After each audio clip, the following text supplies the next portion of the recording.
It's the playoffs. That means it's time for playoff coverage. We gladly welcome you back to the first episode of the 2014 season of the SportsCasters.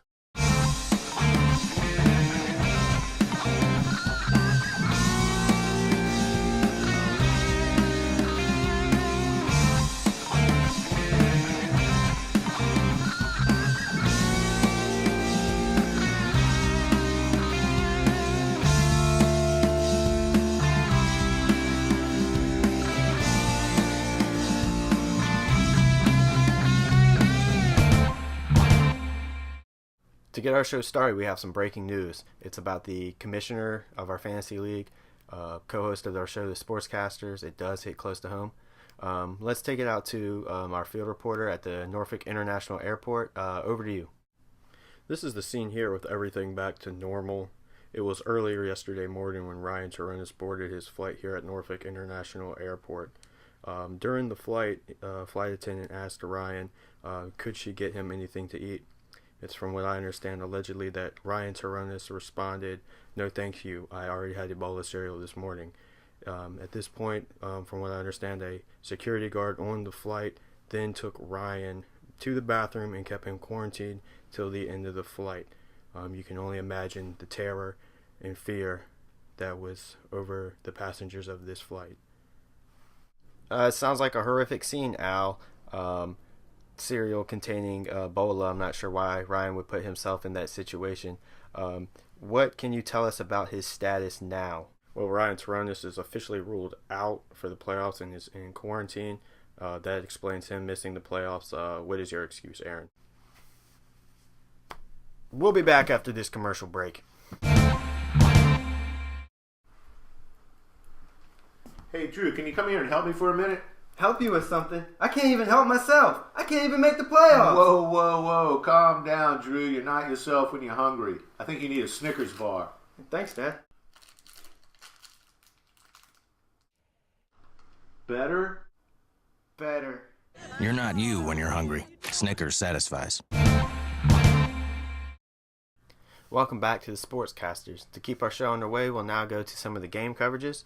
The first one we had was between the Mad Wolves and the Blazo 29 boys. It was a fairly close matchup, with the Mad Wolves being able to get 23 points from Andrew Luck, 15 points from Marshawn Lynch. Percy Harvin had a huge game with 29 points, and he was also able to get 11 points from his kicker and 12 points from his defense. So overall, not a bad game for the Mad Wolves. They were able to put up 109 points with everybody total. But what really hurt the Mad Wolves was Demaryius Thomas only coming up with 2 points. Now, the Blazer boys and the Mad Wolves, I think they were pretty much neck and neck going into that. So Demaryius Thomas, I think he had a 4 o'clock game. He could have really got a good push for the Mad Wolves. But the Blazer boys, they had Drew Burns a little bit worried with Drew Brees, only coming away with 9 points. He was so excited when he finally did get 1 touchdown. I was with him at that time watching the game. Andre Brown came away with 17 points. DeMarco Murray with 33. Ron Gronkowski. This is where Drew really got his push, was from Ron Gronkowski. In that evening game, Drew said to me, if we can at least come in tied by that game, I think Ron Gronkowski can get me that push, because he was playing against Eddie Royal, and Drew didn't feel that Eddie Royal was going to be able to match up at all with point production. And he was right. Eddie Royal only got 3 points for the Mad Wolves.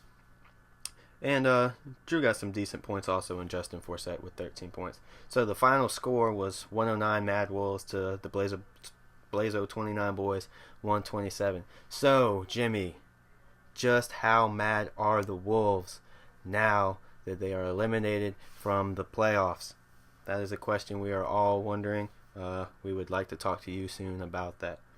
Now let's go over to our other matchup. I wasn't able to follow this one as closely. The Workhorses and the Crushers. Phillip Rivers, 8. Alshon Jeffrey, 15. Eddie Lacy. Actually, I did follow it a little better than I thought. Eddie Lacy was able to come away big time for the Workhorses. They were actually neck and neck, I believe, going into that Monday night game. Eddie Lacy came away with 22 points. C.J. Anderson, 23. Isaiah Crowell 11. He was able to get 18 points from his kicker, Mason Crosby. That is incredible. And then the Crushers, not bad themselves. 32 points from Aaron Rodgers. Randall Cobb was a big letdown. He didn't receive much from Aaron Rodgers. Maybe he could have come away with a W, the Crushers, if Randall Cobb was able to score more. Stewart was able to get him 27. His kicker and his defense both got him 11, and nothing big anywhere else. That was pretty much it for the Crushers. So the Crushers took some advice apparently from his cat, because they all tanked except for a few players. They were crushed. The Workhorses came away with the win, 118-107. So we will look forward to them continuing in their playoff journey. I'm not sure what the matchups are currently at this time. Maybe I am. Let's see what we have. We now have the Workhorses versus Rob Rain, and the Blazo Boys versus the 10-3 is the goal, Christian. So we'll look forward to these matchups next week. And as always, we want to remind you that only you can prevent forest fires.